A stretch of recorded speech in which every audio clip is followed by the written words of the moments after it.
넷마블님 문자 보냅니다 라고 하면서 넷마블, 오랜만에 뵙네요. 넷마블 75,800원 매수가에 15% 비중 담고 있어요.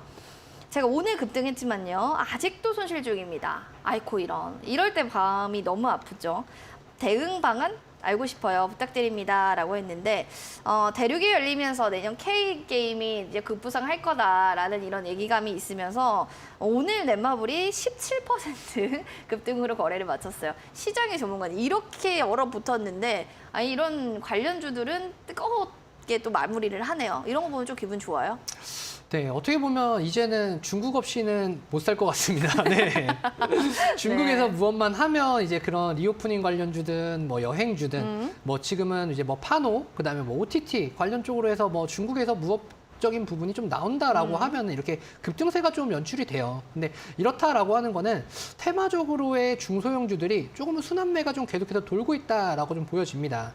그러면 자, 역시나 게임 관련 주들 역시나 많은 기대들을 했을 것 같아요. 네. 제가 뭐 예전 방송에도 좀 말씀을 드렸지만 게임주들 역시나 파노에 대한 부분들도 조금씩 열리기 시작을 할 것이다라고 좀 설명을 드렸을 것입니다.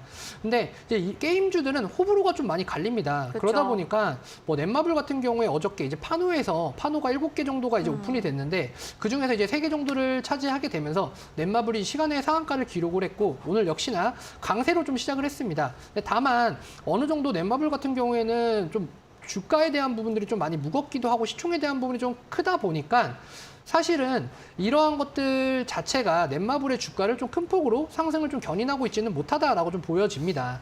자, 그렇기 때문에 일단 이런 것들이 좀 기회는 자주 오는 것들이 아닙니다. 일단 75,800원이시다라고 했고 비중에 대한 부분은 15% 정도 이렇게 좀 제시를 해주셨는데요.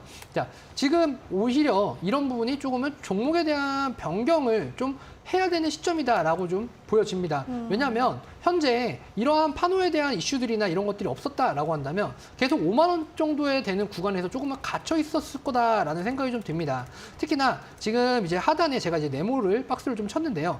자, 이 구간을 좀 본다라고 한다면 지금 거래량 자체가 상당히 좀 메말라 있었습니다. 그런데 이 거래량 자체를 오늘 400만 주 이상을 돌파를 하게 되면서 자, 충분히 갭상승으로 상승을 했고 그 이후에 또 추가적인 어느 정도 수급들이 좀 받쳐주게 되면서 손바뀐 구간이 좀 일어났습니다. 그렇다라고 한다면 박스권 상단 쪽으로의 지금 매물대들을 어느 정도는 소화를 했다라고 좀 보셔도 돼요. 근데 다만 악재적인 물량들, 그러니까 즉 지금 회원님이 가지고 있는 75,800원 구간에 구간 75,800원 구간에 조금 악성 매물들이 좀 많이 좀 잠재되어 있는 것들이 좀 많다라고 하다 보니까 오늘이든 아니면 이제 다음 주 이제 시작이 되는 이제 새로운 이제 1월 2일에 어느 정도 좀 정리를 하시는 것이 좀 좋은 방법이다라고 좀 보여집니다.